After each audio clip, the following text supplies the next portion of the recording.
Hello friends, मैं अर्चना सिंह सरकारी math classes में आपका स्वागत करती हूँ। आई होप आप सभी लोग ठीक होंगे। जैसा कि मैं आपको प्रीवियस ईयर पेपर लेके चल रही हूँ, आई होप आपको समझ में भी आ रहा होगा। आज मैं आपको फरवरी 2015 का प्रीवियस ईयर पेपर करवाने वाली हूँ, तो सभी लोग क्लास को ज्वाइन करें। एक बार लाइक और शेयर कर दें ताकि ज़्यादा से ज़्यादा लोग क्लास को ज्वाइन कर सकें। देखिए, फरवरी 2015 का प्रीवियस ईयर पेपर है। स्टार्ट करते हैं 31 क्वेश्चन से। 31 क्वेश्चन है 6251, फिर है 6521 और 5621 में 5 के स्थानीय मानों का योगफल क्या होगा। योगफल बताना है आपको, यानी कि जो तीनों संख्याएं दी गई हैं, इन तीनों का सबसे पहले क्या करना है आपको, इन सब के पाँच के स्थानीय मान निकाल के जो आंसर आता है तीनों का, उसमें क्या करें, तीनों का क्या करेंगे आप, योगफल कर देंगे। देखिए, जैसे कि आपने आगे इसका स्थानीय मान निकालेंगे, स्थानीय मान निकालना तो आपको सभी को आता ही होगा, फिर भी मैं जल्दी से आपको बता देती हूँ। तो इसका स्थानीय मान कितना होगा, 50 होगा, क्योंकि 5 है, 5 के बाद कितने अंक है, एक अंक है, तो एक जीरो बढ़ा देंगे प्लस। इसके बाद यहाँ पे कितना हो जाएगा, 500 हो जाएगा। यहाँ पे कितना हो जाएगा, 5000 हो जाएगा। अब हमने तीनों का स्थानीय मान निकाल दिया, अब इसका योगफल पूछ रहा है, यानी कि तीनों को आप क्या करें, ऐड कर दे, तो क्या आ जाएगा, 5550। ओके फ्रेंड्स, क्लियर हुआ। चलिए नेक्स्ट क्वेश्चन लेते हैं। आप सभी लोग ध्यान से अपने कॉपी पेन लेके बैठा करें। कोई भी अगर सवाल में आपको दिक्कत हो रही है तो आप उसको क्या करें, एक नोट कर लिया करें, इसके बाद दोबारा समझ के फिर क्या करेंगे तो आपको क्वेश्चन हल हो जाएगा। चलिए नेक्स्ट क्वेश्चन लेते हैं 32। निम्नलिखित कथनों में से कौन सा सही है। फर्स्ट में बोल रहा है एक सम संख्या और एक विषम संख्या का अंतर एक सम संख्या हो सकता है। चलिए यहीं से ऑप्शन ए से समझते हैं। एक सम संख्या कोई भी ले लो, एक सम संख्या, जैसे मैंने ले ली कोई सम संख्या 8 ले ली। अब बोला एक विषम संख्या, तो विषम संख्या हम कोई भी ले सकते हैं, 3 ले लीजिए, का अंतर, यानी कि 8 में जब हम 3 माइनस करेंगे तो कितना आएगा, 5। तो यही हमारी 5 क्या है, एक विषम संख्या है, तो इसने एक बोला एक सम संख्या हो सकती है, यानी कि हमारा आंसर ऑप्शन गलत हो गया। सेकंड बी ऑप्शन में देखते हैं, दो विषम संख्याओं और एक सम संख्या। दो विषम संख्या ले लीजिए, कोई सी भी हम दो विषम संख्या ले सकते हैं। जैसे हमने मान लिया 3 ले ली विषम संख्या, एक मिनट, कोई मैंने संख्या 3 ले ली विषम संख्या और एक ले ली हमने 7, दो विषम संख्या ले ली। फिर उसने कहा कि एक सम संख्या ले लो, उसका योगफल, तो मैंने कोई एक सम संख्या मान ली 4 ले लिया, तो इसका योगफल कितना आ गया, 14।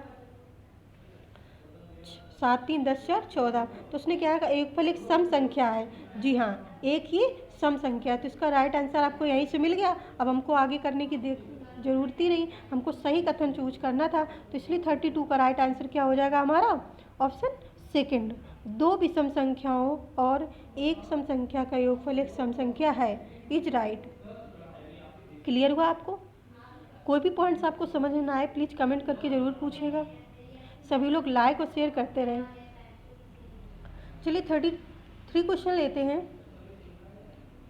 1 लीटर जूस का डिब्बा घनाकार आकृति का है और उसका आधार वर्गाकार जिसकी माप 8 इंटू 8 सेंटीमीटर है। डिब्बे में जूस की गहराई सेंटीमीटर में बतानी है किसके अधिक समीप होगी। देखिए 1 लीटर और 1000 घन सेंटीमीटर कर सकते हैं, तो अब हमको ऊंचाई पूछ रहा है, गहराई यानी कि ऊंचाई। तो अब हमने 8, ये हमारी जो माप दी हुई है ना, 8 इंटू एच हमसे गहराई पूछ रहा है, इंटू 1000 के कर देंगे। ये आपको पता है 1000 घन सेंटीमीटर आपको देना है, तो एक घन सेंटीमीटर कर दिया। अभी एच, तो ये एच यानी कि ऊंचाई, यानी कि गहराई, जो ऊंचाई है वही गहराई, उसी को ही हम बोलते हैं ऊंचाई हो गहराई। अब यहाँ से जब हम एच का मान निकालेंगे तो 1000 अपॉन 8 इंटू 8।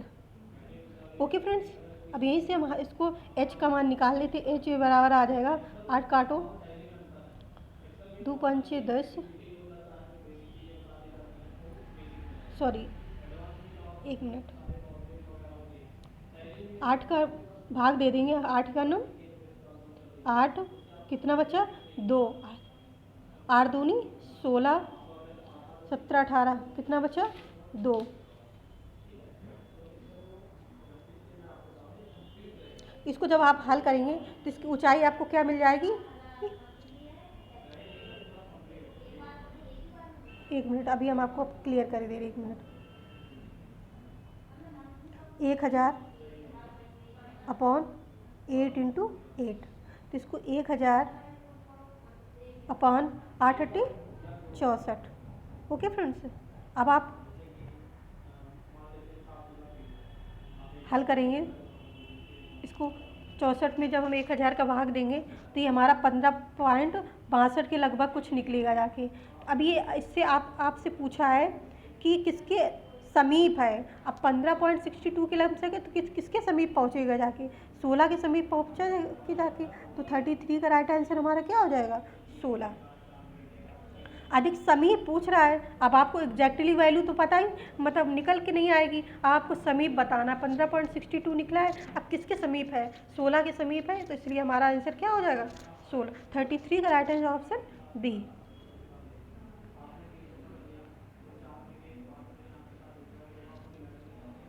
देखिए 34 देखते हैं। निम्नलिखित में से कौन सा प्राथमिक स्तर पर गणित शिक्षण की पाठ्यचर्या अपेक्षाओं के साथ मेल नहीं खाता है, आपको बताना है। ओके फ्रेंड्स, फर्स्ट ऑप्शन में है वर्गीकृत आंकड़ों के निरूपण का विश्लेषण करना तथा निष्कर्ष निकालना। बी है दैनिक जीवन की तार्किक कार्यप्रणाली तथा गणितीय सोच के बीच संयोजन का विकास करना। ये हमारा क्या है, सही है।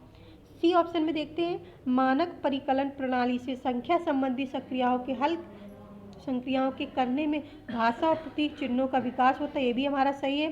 डी में देखते हैं भिन्न को पूर्ण के अंश के रूप में प्रदर्शित करना तथा सरल भिन्नों को व्यवस्थित करना, ये भी हमारा क्या है, राइट है। अब हमसे राइट तो पूछ नहीं रहा, गलत पूछ रहा है, तो इसलिए हमारा ऑप्शन फर्स्ट हमारा क्या हो जाएगा, गलत।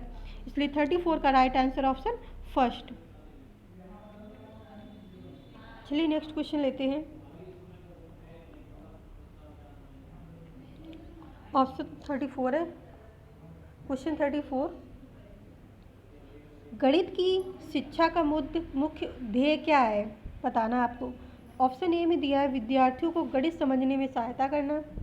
बी है उपयोगी क्षमताओं को विकसित करना। सी में है बच्चों की गणितीय प्रतिभा को विकास करना।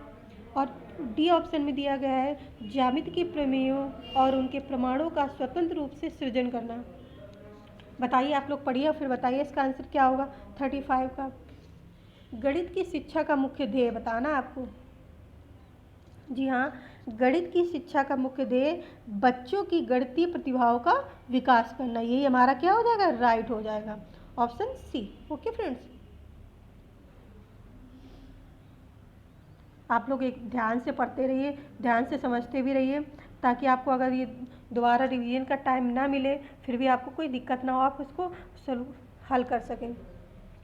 आपको बहुत ही कम टाइम बचा है तो आप लोगों को ज़्यादा मेहनत करनी पड़ेगी, इसलिए आप लोग ध्यानपूर्वक पढ़ते रहिए। देखिए 36 क्वेश्चन है। प्राथमिक स्तर पर 10 ग्राम, बिंदु के खेल, प्रतिरूप इत्यादि का प्रयोग विद्यार्थियों की सहायता करते हैं। बताइए, स्थानिक समझ की योग्यता में वृद्धि के लिए। बी में दिया है संख्याओं की तुलना का बोध विकसित करने में। सी में दिया है परिकलन कौशलों के संवर्धन में। और डी दिया है मूलभूत संक्रियाओं को समझने में। बताइए आप लोग 36 का राइट आंसर, पढ़िए फिर देख के बताइए। सभी लोग बताया करें, आप लोग ऐसा नहीं करते बस देखते रहते हैं, आप लोग इसका आंसर नहीं देते हैं, तो आप लोग इसका आंसर तुरंत किया करें, भले ही गलत हो, कम से कम गलत ही होगा। नेक्स्ट बार जब अगर आप एक बार गलत करेंगे तो आप दोबारा क्या करेंगे, उसको सही करेंगे। इसलिए आप लोग क्या करें आप मतलब आंसर कमेंट जरूर किया करें कि इसका आंसर क्या होगा। चलिए मैं बताती हूँ, 36 का राइट आंसर हो जाएगा ऑप्शन फर्स्ट,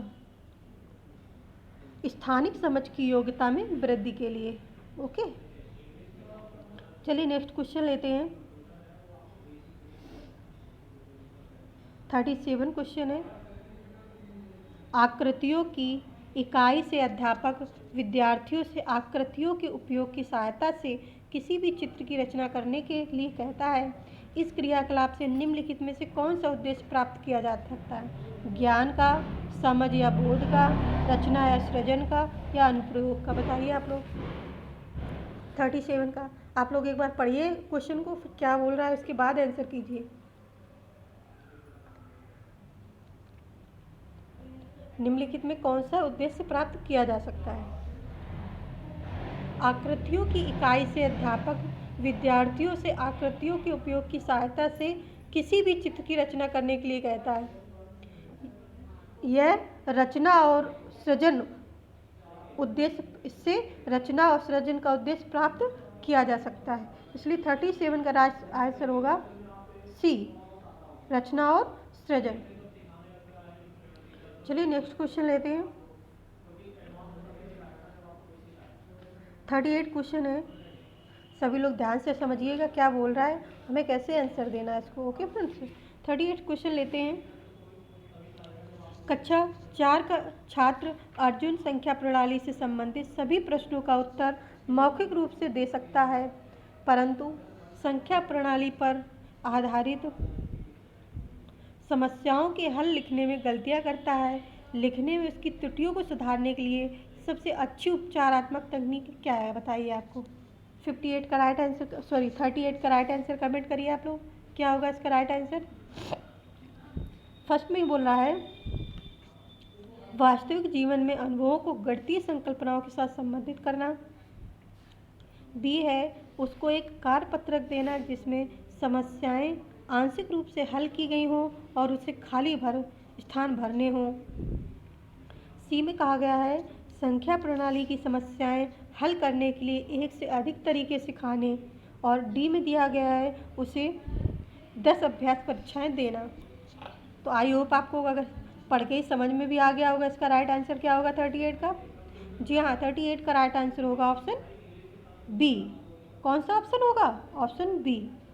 मतलब ये जो एक पत्रक देना जिससे समस्याएं आंशिक रूप से हल की गई हैं और उसे खाली स्थान भरने की, ये सबसे अच्छी हमारी सुधारने की सबसे अच्छी उपचारात्मक तकनीक है। ओके फ्रेंड्स, चलिए नेक्स्ट क्वेश्चन लेते हैं। सभी विद्यार्थी लाइक और शेयर करते रहें ताकि ज़्यादा से ज़्यादा छात्र क्लास को ज्वाइन कर सकें और अपने क्लास का लाभ ले सकें। आपको कोई भी क्वेश्चन समझ में नहीं आता, कोई भी पॉइंट समझ में नहीं आता है, तुरंत आप लोग क्या करें, कमेंट करके ज़रूर पूछिएगा। चलिए 39 क्वेश्चन लेते हैं। -1 +2 -3 +4 -5 +6 ऐसे दिया हुआ, मतलब एक प्लस में माइनस प्लस माइनस ऐसे दिया हुआ है। अब आप लोग क्या करें, इन दोनों को पहले देख के इन दोनों में अंतर क्या है होगा। एक मिनट, इन दोनों का अंतर क्या होगा? 1। ओके फ्रेंड्स, अब इन दोनों का अंतर क्या है? +1। अब इन दोनों का अंतर क्या होगा? +1। ऐसे हमको क्या +1 मिलता चला जाएगा। अब हमको देखना है कि 1000 संख्याएं हैं, अब हमें 2 संख्या के बीच में एक संख्या मिल रही है, तो इसका मतलब आधा, यानी कि जो हमारा एक आएगा कितनी बार आएगा? 500 बार आएगा। कितनी बार आएगा? 500 बार आएगा। तो इसलिए 39 का right answer option D. Clear हुआ आपको? देखिए अब हमने 2-2 पॉइंट लिए हैं, ये हमारी संख्या कहाँ तक लिखी हुई है? 1000 तक लिखी है। कहाँ तक लिखी है? 1000। अब हमने 2-2 पॉइंट लेके लिया है, अब जब 2 लिए तब उसमें 1 मिल रहा है हमको, फिर जब हमने 2 लिया तब हमको 1, जब हम 2-2 ले रहे हैं तो वहाँ आधी संख्या हो जाएंगी। कितनी आधी हो जाएंगी? यानी कि हमारी 500 मान पूछ रहा है, यानी कि 1 हमारा कितनी बार आ जाएगा? 1-1 मिलता रहेगा, 1-1 जब जोड़ेंगे तो हमें 500 आंसर मिल जाएगा। तो 39 का राइट आंसर ऑप्शन डी। चलिए नेक्स्ट क्वेश्चन लेते हैं। मैं अपनी समझ से तो आपको बता रही हूँ एक एक पॉइंट कि आपको अच्छे से समझ में आ जाए, फिर भी आपको लगता है कि मुझे नहीं आ रहा है तो आप लोग कमेंट करिए। बिल्कुल संकोच नहीं करना है, आपको बिल्कुल क्लास की तरीके पढ़ना है कि आपको नहीं आ रहा है तो आप तुरंत पूछिए। चलिए नेक्स्ट क्वेश्चन लेते हैं। 40। एक वर्ग का परिमाप 44 सेंटीमीटर है। एक आयत का परिमाप इस वर्ग के परिमाप के बराबर है। आयत की लंबाई वर्ग की भुजा से 5 सेंटीमीटर अधिक है, तो वर्ग और आयत का क्षेत्रफल में का योगफल बताना है आपको। ओके फ्रेंड्स, चलिए बताइए, आप लोग करिए। 5 में 2 सभी लोग करिए। देखिए स्टार्ट करते हैं। इसने सबसे पहले क्या दिया हुआ है? वर्ग का परिमाप दिया हुआ है। इसने कितना हमारा वर्ग का परिमाप है? वर्ग का परिमाप हमारा 44 सेंटीमीटर। कितना दिया हुआ है? 44 सेंटीमीटर। देख लिखते हैं, एक मिनट। वर्ग का परिमाप, वर्ग का परिमाप, यहाँ से हम क्या निकालेंगे? भुजा। वर्ग का परिमाप हमारा बराबर हमारा वर्ग का परिमाप हमें दिया गया है। कितना दिया गया है? 44 सेंटीमीटर। तो हम यहाँ क्या लिख देंगे? 44। वर्ग का परिमाप होता क्या है? वर्ग का परिमाप होता है 4 गुणे भुजा, यही तो होता है। वर्ग का परिमाप क्या होता है? 4 गुणे भुजा इक्वल टू 44। अब भुजा यानी कि हम ए से डिनोट करते हैं ना भुजा को, तो वहाँ से हमारा क्या आ जाएगा? 44/4। यानी कि जब हम 4 के भाग देंगे 44 में, तो हमारा भुजा कितनी निकल के आएगी? 11 सेंटीमीटर। ओके फ्रेंड्स, तो हमें भुजा मिल गई, हमारी कितनी है? 11 सेंटीमीटर। अब चलिए क्या बोल रहा है देखते हैं। अब बोला है आयत का परिमाप वर्ग के परिमाप के बराबर है। यानी कि जो आयत का परिमाप है और जो वर्ग का परिमाप है, दोनों क्या है? हमारे परिमाप। तो सबसे पहले आप अब क्या करें? आयत की लंबाई निकाल लें। उसने क्या बोला है? आयत की लंबाई वर्ग की भुजा से 5 सेंटीमीटर अधिक है। तो आप क्या करें? लिखिए आयत की लंबाई, आयत की लंबाई, आयत की लंबाई हमारी क्या बोल रहा है उसने? वर्ग की भुजा से 5 अधिक है। वर्ग की भुजा कितनी है हमारी? वर्ग की भुजा हमारी 11 है, इससे 5 अधिक है। तो यानी कि आयत की लंबाई हमारी कितनी हो गई? 16। कितनी हो गई हमारी लंबाई? 16 हो गई। अब आपको पता हो गया 16। अब ओके फ्रेंड्स, अब हम यहाँ से क्या निकाल लेंगे? आयत का परिमाप। क्या निकालेंगे? आयत का परिमाप। आयत का परिमाप क्या होता है? एक मिनट। आयत का परिमाप, आयत का परिमाप तो आपको पता ही होगा। आयत का परिमाप हमारा होता है 2l+b, यानी कि 2 लंबाई प्लस चौड़ाई। यही तो होता है हमारा आयत का परिमाप। आयत का परिमाप हमारा बोल दिया वर्ग के परिमाप का बराबर है। तो आपको पता है वर्ग का परिमाप हमारा कितना है? 44। जो हमारा वर्ग का परिमाप होगा वही हमारा क्या होगा? आयत का परिमाप होगा। इक्वल टू 2 लंबाई आपने निकाल ली है 16 प्लस चौड़ाई आपको यहाँ से निकाल लेनी है। तभी तो जब आपको आयत की लंबाई पता होगी, चौड़ाई पता होगी, तभी तो आप आयत का क्षेत्रफल निकाल पाएंगे।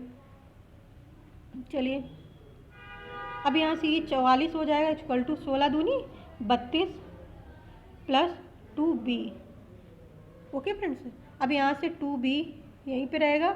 ये 44 है, ये प्लस 32 है, यहाँ पे इधर आ जाएगा माइनस का 32 हो जाएगा।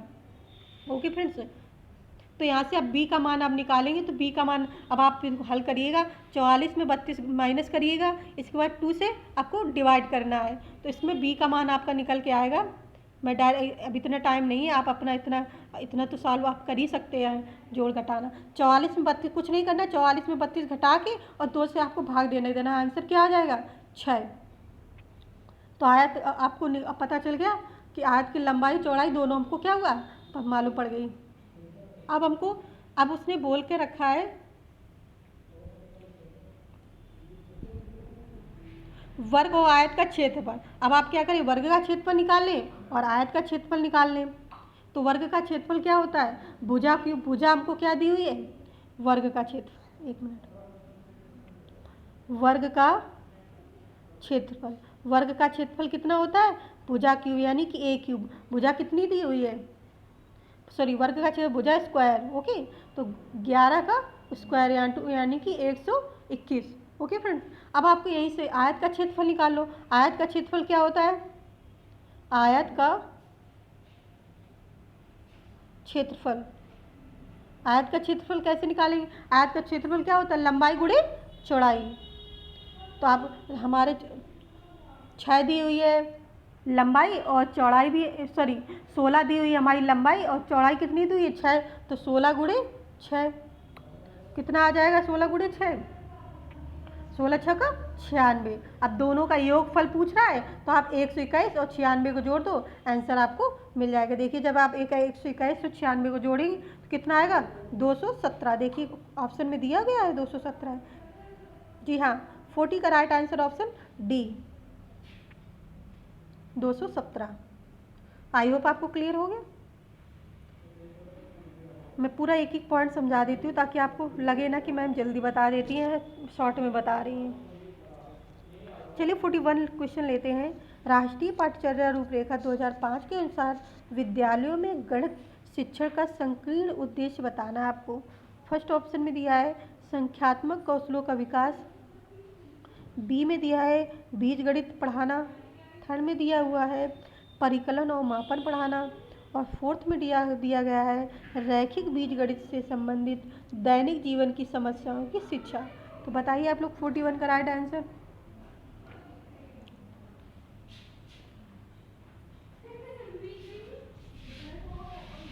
राष्ट्रीय पाठ्यचर्या रूपरेखा 2005 के अनुसार विद्यालयों में गणित शिक्षण का संकीर्ण उद्देश्य संख्यात्मक कौशलों का विकास करना, यानी कि ऑप्शन फर्स्ट।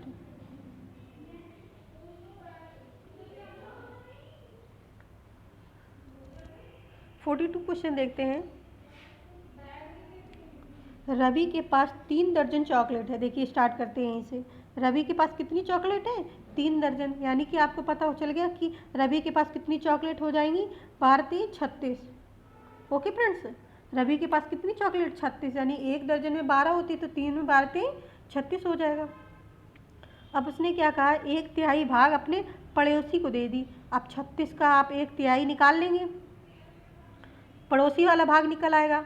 फिर आप क्या करेंगे? 1/6 भाग रेहाना को दे दिया, यानी कि जब 36 का फिर क्या करेंगे? 36 में 1/6 भाग, तो 36 का 1/6 भाग आप रेहाना को कर देंगे। फिर 1/4 भाग अपनी बहन को दिया। अब निकालेंगे 36 का 1/4। मैं बस शॉर्ट में बता रही हूँ, आप करना आपको है, बस निकाल के आपको 30 को ऐड कर देना है, आपको आंसर मिल जाएगा। ओके फ्रेंड, अब देखिए, अब रवि के पास कितनी चॉकलेट है? 36 चॉकलेट है। 36 का 1/3 यानी कि दे दिया उसको, उसने अपनी भाई को दे दिया। और रेहाना की 36 का 1/6 यानी कि ये कितना आ जाएगा हमारा? ये 6 मिल जाएगा यहाँ से। ये 36 का 1/4 यानी कि यहाँ से हमें 9 मिल जाएगा। अब आपको क्या करना है? 12 6 9 तीनों को क्या करें आप? ऐड करके और 36 से डिवाइड कर, 36 से माइनस कर दें, आपको 9 चॉकलेट मिल जाएंगी। आ रहा है आंसर? 42 का right answer option D, 9 chocolate. कुछ भी नहीं करना है आपको, बस खाली 3 दर्जन चॉकलेट यानी कि पता करनी। 3 दर्जन है चॉकलेट यानी कि उसके पास 36 चॉकलेट है। उसने 1/3 भाग अपने पड़ोसी को दे दिया, तो 36 का 1/3 जब आप करेंगे तो आपको 12 मिल जाएगा। फिर 1/6 भाग रेहाना को दिया, जब आप 36 का 1/6 भाग करेंगे तो 6 मिल जाएगा आपको। फिर आप 36 का 1/4 भाग करेंगे, उसकी बहन को दिया उसने, तब आपको कितना मिल जाएगा? 36 का जब आप 1/4 भाग करेंगे तो आपको 9 मिल जाएगा। अब आप क्या करें? 12 6 9 को जोड़ लें, 27 आ जाएगा। और 36 में जब आप 27 घटा देंगे तो आपको क्या मिल जाएगा? 9 चॉकलेट। ओके फ्रेंड्स, 42 का right answer option D. 43 question लेते हैं। एक बच्चा जिस अवस्था में सभी संख्या संबंधी संक्रियाओं को करने में सक्षम है तथा भिन्नों के सम प्रत्यय की व्याख्या करने में असक्षम है, वह अवस्था है संक्रियात्मक अवस्था, आरंभिक अवस्था, सी है हमारा परिमाणात्मक अवस्था, और डी है हमारा विभाजनात्मक अवस्था। तो बताइए आप लोग 43 का राइट आंसर। एक बच्चा जिस अवस्था में सभी संख्या संबंधी संक्रियाओं को करने में सक्षम है तथा भिन्नों के सम प्रत्यय की व्याख्या करने में असक्षम है, वह अवस्था है संक्रियात्मक अवस्था। कौन सी अवस्था है?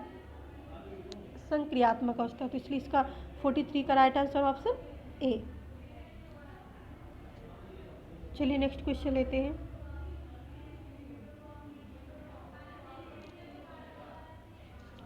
फोर्टी 44 क्वेश्चन देखते हैं। एक अध्यापिका अपनी कक्षा में गुणा को बार बार किए जाने वाले जोड़ के रूप में बता रही है। उसके बाद समान संख्याओं की वस्तुओं का समूहन का कर गुणा के रूप में बताती है। तत्पश्चात चिन्ह गुणा से परिचित कराती है तथा अंत में गुणनफल पता करने के लिए आड़ी तिरछी रेखाओं अथवा माचिस की तीलियों की सहायता से एक छोटा क्रियाकलाप कराती है। यह अध्यापिका क्या कर रही है? कक्षा को ऑप्शन ए में दिया हुआ है कक्षा को आनंददायी कराने के लिए तरह तरह के प्रस्तुतिकरण। बी है मूर्त से अमूर्त संप्रत्यय की ओर के रूप में एक पाठ का विकास करना। सी में दिया है विभिन्न अधिगम शैलियों वाले शिक्षार्थियों का ध्यान रखना। और डी में है हमारा गणित में कम सफल बच्चों के लिए उपचारात्मक युक्तियाँ प्रदान करना। तो आप लोग बताइए इसका राइट आंसर क्या होगा 44 का। देखिए, जब आपको कोई अध्यापक को कोई चीज़ समझाने का बार बार प्रयास कर रही है, उसके बाद भी जब आप नहीं समझ पा रहे तो उसने क्या किया, मूर्त यानी कि दिखा के आपको समझा रही है। एक गुणक मतलब गुणा का चिन्ह आपको दिखा के समझा रही है, यानी कि आपको मूर्त से किसकी ओर ली जा रही है, अमूर्त की ओर। तो 44 का राइट आंसर क्या हो जाएगा, ऑप्शन बी, मूर्त से अमूर्त संप्रत्यय की ओर। 45 क्वेश्चन लेते हैं।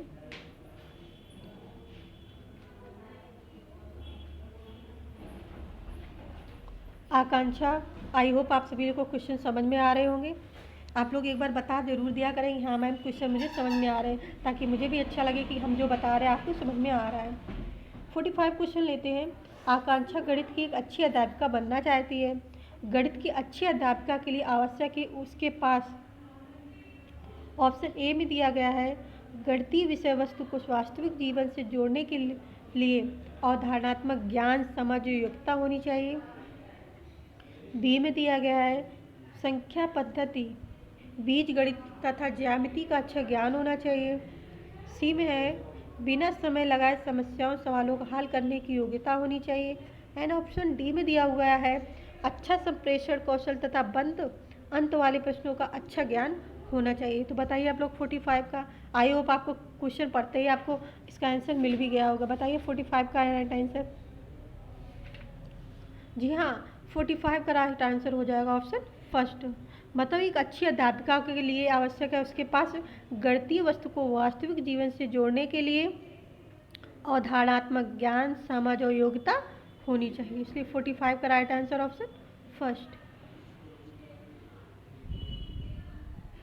चलिए नेक्स्ट क्वेश्चन लेते हैं, क्वेश्चन 46। आई होप आपको एक एक पॉइंट क्लियर हो रहा होगा। कक्षा में गणितीय मनोरंजनात्मक क्रियाकलाप तथा चुनौतीपूर्ण ज्यामिति पहेलियाँ संबंधित क्रियाकलाप महत्वपूर्ण है, क्योंकि फर्स्ट में दिया गया है वे विद्यार्थियों को उनकी गणित कक्षा की एकरूपता तथा दैनिक चर्या के कारण होने वाली ऊब से बाहर लाते हैं। सॉरी।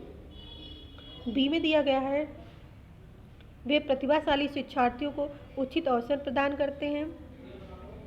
सी में है वे प्रत्येक शिक्षार्थी की स्थानिक व विश्लेषणात्मक योग्यता के संवर्धन में सहायक हैं।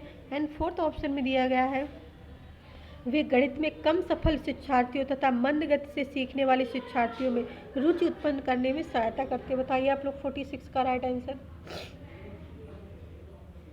सभी लोग कमेंट करिए, बताइए 46 का राइट आंसर क्या होगा।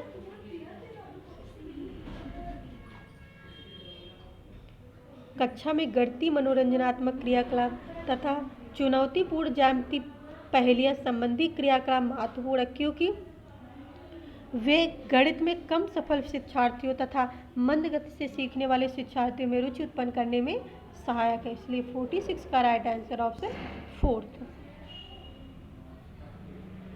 चलिए नेक्स्ट क्वेश्चन लेते हैं, सभी लोग ध्यान से पढ़ते रहिए।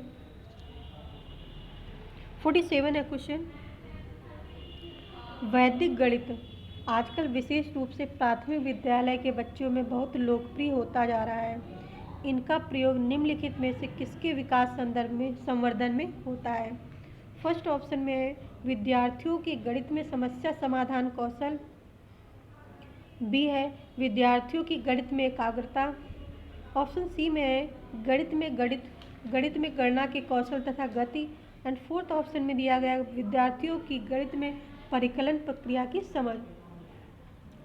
तो बताइए आप लोग इसका राइट आंसर 47 का। सभी लोग कमेंट करें इसका राइट आंसर क्या होगा। जी हाँ, 47 का राइट आंसर हो जाएगा ऑप्शन थर्ड यानी कि सी, गणित में गणना के कौशल तथा गति। चलिए नेक्स्ट क्वेश्चन लेते हैं। क्वेश्चन 48 है, प्राथमिक अवस्था में गणित में रचनात्मक मूल्यांकन में अंतर्निहित है। फर्स्ट ऑप्शन में है सामान्य त्रुटियों को पहचानना, बी ऑप्शन में दिया गया है क्रिया प्रणाली के ज्ञान और विश्लेषणात्मक प्रतिभाओं की परीक्षा, सी ऑप्शन दिया है विद्यार्थियों के ग्रेड और रैंक, एंड डी ऑप्शन में है अधिगम में असंगति और शिक्षण में कमियों को पहचानना। तो आप लोग 48 का राइट आंसर कमेंट करिए। प्रारंभिक अवस्था में गणित में रचनात्मक मूल्यांकन में अंतर्निहित है, अधिगम में असंगति को और शिक्षण में कमियों को पहचानना, इसलिए राइट आंसर 48 का ऑप्शन डी। ओके फ्रेंड्स, चलिए नेक्स्ट क्वेश्चन लेते हैं। 49 क्वेश्चन है, देखिए ध्यानपूर्वक आप लोग देखते रहिए और समझिए। एक शिक्षक गणित के सम प्रत्ययों को सिखाते हुए खोज परक उपागम का उपयोग करती है, विद्यार्थियों की व्यवहारिक क्षमताओं का उपयोग करती है और उन्हें चर्चा में शामिल करती है। वह इस युक्ति का प्रयोग किस लिए करती है? बताइए, आप लोग कमेंट करिए। 49 का विद्यार्थियों में व्यवहारिक क्षमताओं के विकास के लिए, एक निश्चित प्रकार की सोच व तार्किकता विकसित करने के लिए, सी में है गणित शिक्षण के संकीर्ण उद्देश्य की प्राप्ति के लिए, एंड फोर्थ ऑप्शन में दिया हुआ है गणित शिक्षण के उच्चतर उद्देश्य की प्राप्ति के लिए। बताइए आप लोग 49 का राइट आंसर। सभी लोग कमेंट करें इसका क्या होगा। एक शिक्षक गणित के सम प्रत्ययों को सिखाते हुए खोज परक उपागम का उपयोग करती है, विद्यार्थियों की व्यवहारिक क्षमताओं का उपयोग करती है और उन्हें चर्चा में शामिल करती है। वह इस युक्ति का प्रयोग विद्यार्थियों में व्यवहारिक क्षमताओं के विकास के लिए करती है। ओके फ्रेंड, तो इसलिए 49 का राइट आंसर ऑप्शन फर्स्ट। चलिए नेक्स्ट क्वेश्चन लेते हैं। 50 क्वेश्चन है, देखिए सभी लोग ध्यान से देखिएगा आप लोग। एक शिक्षिका कक्षा 5 की शैलजा से एक आकृति के परिमाप के बारे में पूछती है। देखिए क्या पूछती है। वह शैलजा से उसके हल को अपने शब्दों में बताने को भी कहती है। शैलजा समस्या का सही हल करने में सक्षम थी, परंतु उसकी व्याख्या करने में सक्षम नहीं थी। वह शैलजा की निम्न विशेषता प्रदर्शित करता है। बताइए आप लोग। ऑप्शन फर्स्ट में है परिमाप के सम प्रत्यय की कम समझ परंतु अच्छी मौखिक योग्यता, सेकंड में है निम्न स्तरीय भाषा प्रवीणता और निम्न स्तरीय गणितीय प्रवीणता, सी में है निम्न स्तरीय भाषा प्रवीणता और उच्च स्तरीय गणितीय प्रवीणता, एंड फोर्थ ऑप्शन में है कम आत्मविश्वास स्तर तथा कम गणितीय कौशल। तो 50 का राइट आंसर कमेंट करिए आप लोग। इसका राइट आंसर कौन सा होगा।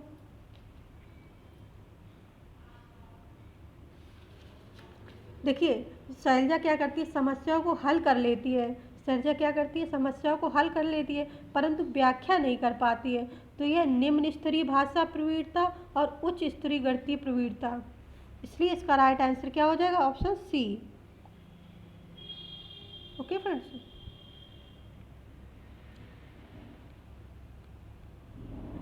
फिफ्टी 51 क्वेश्चन लेते हैं। गणित की पाठ्य पुस्तक में विभिन्न प्रकरणों में खंड अभ्यास समय को समावेशित करने का उद्देश्य है।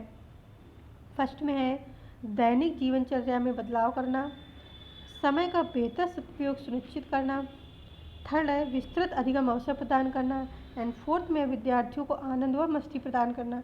तो बताइए आप लोग 51 का राइट आंसर। गणित की पाठ्य पुस्तक में विभिन्न प्रकरणों में खंड अभ्यास समय को समावेशित करने का उद्देश्य समय का बेहतर सदुपयोग सुनिश्चित करना, इसलिए इसका right answer option B. Okay friends,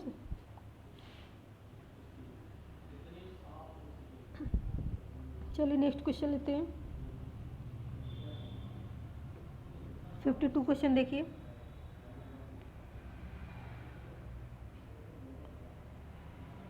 या 52 क्वेश्चन, कक्षा 5A के 13 विद्यार्थी तथा 5 बा के 15 विद्यार्थी एक लेखन प्रतियोगिता में हिस्सा लेते हैं। उनके द्वारा अर्जित अंक इस प्रकार हैं। कक्षा 5 आ के विद्या इतने हैं अंक और कक्षा 5 बा के इतने हैं। दिए गए आंकड़ों में आप एक क्या निष्कर्ष निकाल सकते हैं? देखिए फर्स्ट ऑप्शन में क्या देख रखा है, कक्षा 5 आ का प्रदर्शन बेहतर रहा क्योंकि 5 आ का औसत प्राप्तांक अधिक है।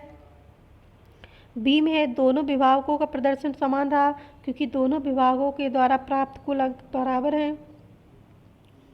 सी में है दोनों विभागों का प्रदर्शन समान रहा क्योंकि दोनों विभागों द्वारा प्राप्त अंकों का औसत एक सा है। एंड फोर्थ ऑप्शन में दिया गया है दोनों विभागों का प्रदर्शन समान रहा क्योंकि दोनों विभागों के द्वारा प्राप्त अधिकतम अंकों का मान 18 है। बताइए आप लोग किसका राइट आंसर क्या होगा?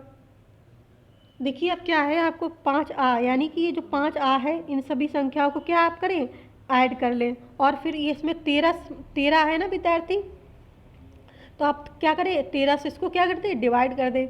इसमें 15 विद्यार्थी हैं तो इसको क्या करें इन सबको जोड़ के 15 से डिवाइड कर दें। जब आप डिवाइड करेंगे तो आपको ऐसे आंसर मिल जाएगा 52 का ए। कक्षा 5 आ का प्रदर्शन बेहतर रहा क्योंकि 5 आ का औसत प्राप्तांक अधिक है। इसका जब आप निकालोगे इन सबको जोड़ के और 13 से जब भाग करेंगे फिर इन सबको जोड़ के 15 से भाग करेंगे, जो प्राप्तांक निकलेगा आपका उसमें 5 आ का प्राप्तांक सबसे अधिक होगा, इसलिए इस ऑप्शन 52 का राइट आंसर ऑप्शन फर्स्ट हो जाएगा। ओके फ्रेंड्स, चलिए नेक्स्ट क्वेश्चन लेते हैं। बहुत ही इजी सवाल है, देखिए आप लोग, आई होप आपको आ भी जाएगा। तो आप लोग अगर आ रहा है तो आप लोग करके तुरंत इसका आंसर कमेंट करिए क्या आएगा इसका आंसर, और जिसको नहीं आ रहा वो आप क्या करें, हम देखिए कैसे करते हैं इसको। 53 क्वेश्चन बोल रहा है 6/5 में कितने 1/10 हैं? अंकों का अंतर समान है। देखिए तो आप लोग इसको कैसे करेंगे, बहुत ईजी है। 6/5 है, ओके फ्रेंड, 6/5 में 1/10, 6/5 में कितने 1/10 हैं? 6/5 भागे 1/10। अब इसको आप तो कर ही लेंगे। 6/5 तो ऐसे लिखते हैं, ये जो भाग का निशान होता है वहाँ पे मल्टीप्लाई का निशान लग जाता है और संख्या को क्या करते हैं पलट देते हैं। तो क्या आ जाएगा हमारा 60/5। यहाँ से क्या आंसर आ जाएगा हमारा 12। ओके, तो इसका राइट आंसर क्या होगा 53 का ऑप्शन बी।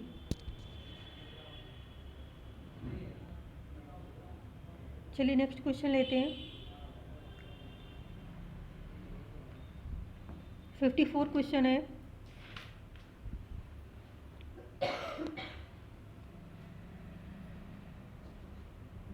एक 1,10,111 को 11 से भाग देने पर प्राप्त भागफल व शेषफल का योगफल, यानी कि जब आप 11 से इसको भाग करेंगे जो आपका भागफल आएगा और जो आपका शेषफल आएगा उन दोनों को क्या करेंगे आप आपस में दोनों को ऐड कर देना, आपको क्या आंसर प्राप्त हो जाएगा। आई होप आप ये क्लियर कर लेंगे। तो इसका मैं ऑप्शन राइट ऑप्शन बता देती हूँ। इसका राइट आंसर होगा ऑप्शन सी। ओके फ्रेंड्स, इसका राइट आंसर ऑप्शन थर्ड यानी कि सी। कुछ भी नहीं करना, आपको बस 11 से भाग करना है। और भागफल तो आपको पता है, भागफल जब आप करेंगे तो यहाँ पे भागफल आता है, यहाँ पे क्या आता है, ये नीचे वाला शेषफल आता है। अब ये जो भागफल जितना आ जाए और जितना शेषफल आए उन दोनों के क्या है ना आपस में ऐड कर देना, आपको ये संख्या मिल जाएगी। चलिए नेक्स्ट, भाग करना तो आपको आता ही हो, इतना भाग करना सिखाएंगे तो बहुत, फिर इतना तो आपको आना ही चाहिए। चलिए 55 क्वेश्चन देखते हैं। गुणनफल 102 × 201 में क्या घटाएं में से क्या घटाया जाए ताकि 19,999 प्राप्त हो जाए। तो आपको क्या करना, कुछ भी नहीं करना। देखिए जो 102 है इंटू 201 है, इसमें आप क्या करें, क्या घटाएं, तो कह दो माना कि x घटा दें तो हमको हमारी संख्या ये प्राप्त हो जाएगी 19,999। अब आपको क्या करना है, इन दोनों को ऐड करके और इससे माइनस कर देना है। जब आप इन दोनों को ऐड करेंगे तो कितना आ जाएगा, सॉरी 102 में 201 का मल्टीप्लाई करेंगे तो आपको मिल जाएगा 20,502। कितना मिल जाएगा 20,502। अब ये x का प्लस में, ये माइनस का x है उधर प्लस में चला जाएगा, ये माइनस वाला इधर आ जाएगा। 19,999 इक्वल टू एक्स। अब आपको यहाँ से एक्स का मान, तो आपको एक्स का एक्स इक्वल टू कितना मिल जाएगा, 503। देखिए ऑप्शन में दिया गया 503, जी हाँ 55 का राइट आंसर हो जाएगा ऑप्शन फोर्थ, 503। ज़्यादा टफ क्वेश्चन नहीं था, बस थोड़ा सा ही है, फिर भी मैंने आपको एक बार पूरा क्लियर करके बता दिया ताकि आपको कोई भी डाउट ना हो। चलिए 56 क्वेश्चन लेते हैं। निम्नलिखित में से कौन सा सही नहीं है बताना है आपको। तो 2 किलोग्राम 30 ग्राम बराबर 2030 ग्राम, मतलब 2 किलोग्राम है, इसको ग्राम में चेंज करना है। 1 किलोग्राम बराबर 1000 ग्राम, तो 2 का गुणा आप 1000 में करते हैं 2000 आएगा, 2000 में जब आप 30 प्लस कर देंगे तो 2030 ग्राम आ जाएगा। ये हमारा क्या है, राइट है। बी वाला देखते हैं, 3 लीटर 80 मिलीलीटर वाला 380 मिलीलीटर, ये हमारा क्या है, गलत है। तो इसलिए 56 का राइट आंसर, सॉरी हाँ 56 का राइट आंसर हो जाएगा ऑप्शन बी। एक मिनट, ऑप्शन बी।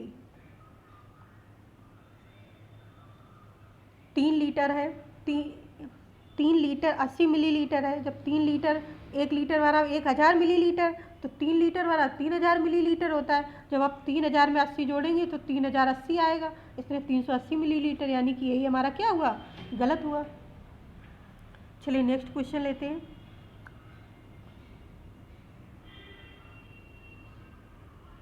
फिफ्टी 57 देखिए, 2 और 2/3 समकोणों में डिग्रियों की संख्या बतानी है आपको।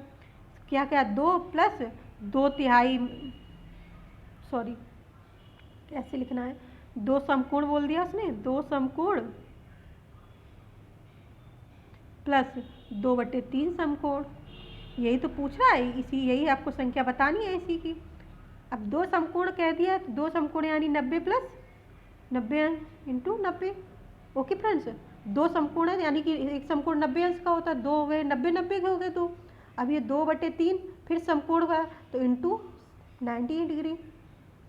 अब आपको यहीं से हल कर लीजिए इसका, तो क्या हो जाएगा, 90 आपको कितना मिल जाएगा। अभी सबसे पहले आप क्या कीजिए, इसको कर लीजिए डिवाइड, तो 90 प्लस 90 डिग्री प्लस यहाँ से कितना आ जाएगा 30 दून 60, कितना आ जाएगा यहाँ से 60। अब जब आप तीनों को ऐड करेंगे तो आपको यहाँ से 240 डिग्री आपको सब मिल जाएगा। देखिए कौन सा राइट आंसर हो गया इसमें, जी हाँ 57 का right answer option D, 240 degree. Okay friends, चलिए नेक्स्ट क्वेश्चन लेते हैं। 58 क्वेश्चन देखिए। 58 क्वेश्चन बोल रहा है 21 और 49 के बीच 7 के गुणनखंडों का योगफल प्लस 25 और 30 का सबसे बड़ा सार गुणनखंड बराबर है। अब आपको प्लस नहीं है, यहाँ पे ये डिवाइड का निशान है, यहाँ पे क्या है, डिवाइड का निशान है। ओके फ्रेंड्स, अब आपको 21 और 49 के बीच में आपको 7 के गुणनफलों का योग, तो 7 का क्या होगा, 7 चौक 28, क्योंकि 21 के ऊपर और 49 के नीचे पूछ रहा है। 7 चौक 28, 7 पना 35, 7 छम 42, 7 सत्ते 49, ज़्यादा हो जाएगा भाई, 49 हमें 21 और 49 के बीच में रखना है आपको। तो हमको 21 और 49 के बीच में 7 के गुणनखंड मिल गए, एक 28, 35 और 42 अपॉन, यानी कि डिवाइड पूछ रहा है। 25 और 30 का सबसे बड़ा गुणनफल, मैंने आपसे जब बोला था 2-3, जब मैं प्रीवियस ईयर पेपर करवा रही हूँ तो मैंने आपको समझाया था, जब आपको छोटे से छोटा पूछता है तो आपको एलसीएम निकालना होता है, अगर आपसे बड़े से बड़ा गुणनफल पूछ रहा है तो आपको एचसीएफ निकालना है। मैं हर प्रीवियस ईयर पेपर में बता के चल रही हूँ, तो आप लोग ध्यान से रखिए। अब यहाँ पे इसने पूछा सबसे बड़ा सार गुणनखंड, यानी बड़ा पूछ लिया, तो आपको क्या निकालना है, एचसीएफ निकालना है। जब आप 25 और 30 का एचसीएफ निकालेंगे तो आपको क्या मिल जाएगा, 5। 25 और 30 का एचसीएफ क्या आ जाएगा, आपको 5 मिलेगा। अब आपको क्या करना है, 28, 35, 42 आप ऐड करके और 5 से डिवाइड कर दें तो आपको 21 आपको इसका आंसर प्राप्त हो जाएगा। देखिए 558 का राइट आंसर हो जाएगा ऑप्शन सी। ओके फ्रेंड्स,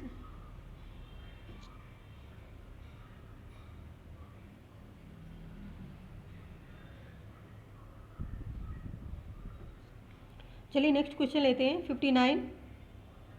देखिए 96 के सभी धनात्मक गुणनखंडों का योगफल बताना है आपको। किसके? 96 के सभी धनात्मक गुणनखंडों का योगफल बताना है। तो बताइए आप सभी लोग। अब आपको करना क्या है? 96, यानी कि ये 96 हमने ले लिया। अब इसके गुणनफल, धनात्मक गुणनफल करना है, फिर उस सबको योग करना है। अब देखिए इसके गुणनफल क्या हो, एक तो 96 एक से कट जाएगा। अब योगफल पूछता जा रहा है, यानी कि हम प्लस करते चले जाएंगे। अब 96 2 से भी इसके वो हो जाएगा। अब ये हमारा क्या, 3 से भी हो जाएगा। इसका गुणनफल 3 भी होगा, इसका गुणनखंड 4 भी होगा, 6 होगा, और इसका गुणनखंड 8 भी होगा, इसके गुणनखंड 12 भी होगा, और 16। फिर इसके बाद हमारा 24 मिल जाएगा इसका गुणनखंड। फिर हमारा इसका मिल जाएगा 32। इसके बाद हमारा मिलेगा 48। इसके बाद हमारा कितना मिलेगा? 96। इतने गुणनखंड हमारे 96 के इतने गुणनखंड निकले, यानी कि एक से भी एक होगा इसका गुणनखंड, 2 3 4 6 8 12 16 24 32 48 और 96, यानी कि 96 के हमारे इतने सारे क्या है, गुणनखंड। अब इनको हमको योगफल, उसने कहा है योगफल, आप सभी को हम क्या करें, आप ऐड कर दो सभी को। जब आप सभी को ऐड करेंगे तो इसका आंसर तो कितना आ जाएगा, सभी को ऐड करके 252। कितना आएगा आपका? 252। चलिए देखते हैं, ऑप्शन में दिया गया आपसे 252। जी हाँ, तो 59 का राइट आंसर हो जाएगा ऑप्शन फर्स्ट। ओके फ्रेंड्स, चलिए नेक्स्ट और लास्ट क्वेश्चन है, आप लोग ध्यान से देखिए। 60 क्वेश्चन देखिए आप, बहुत ही अच्छा क्वेश्चन है। एक रेलगाड़ी एक स्टेशन से 6:14 AM पर चलकर अपने गंतव्य स्थान पर 13 घंटे 48 मिनट के पश्चात पहुंच जाती है। गंतव्य स्थान पर पहुंचने का समय बताना है आपको। बस क्या करना है आपको, दोनों को ऐड कर देना है, बस आपको पहुंचने का समय आपको मालूम पड़ जाएगा। जैसे स्टेशन कितने बजे चली, वो 6:14 पे चली, कितने पे, 6:14 पे चली। अपने गंतव्य स्थान 13 घंटे 48 मिनट पश्चात पहुंची, यानी पश्चात यानी कि 13 और 48। क्या करें आप, दोनों को ऐड कर दो। क्या कर दो आप, दोनों को, 8 4 12, 6 6 3 9, इतना आया। अब ये जो 60 मिनट है, 62 है ना यहाँ पे, ये जो हमारा ये 62 है। अब 60 मिनट इधर कर देंगे, तो ये जब यहाँ 60 मिनट इधर हो जाएंगे तो ये हमारा 20 और यहाँ पे 0। तो अब 20 यानी कि 8:02। कितना हो जाएगा हमारा, 8:02। देखिए 8:02 आंसर आ रहा है। जी हाँ, तो इसलिए 60 का राइट आंसर ऑप्शन फोर्थ, यानी कि डी, 8:02 PM पर ये अपने स्थान पर पहुँच जाएगी।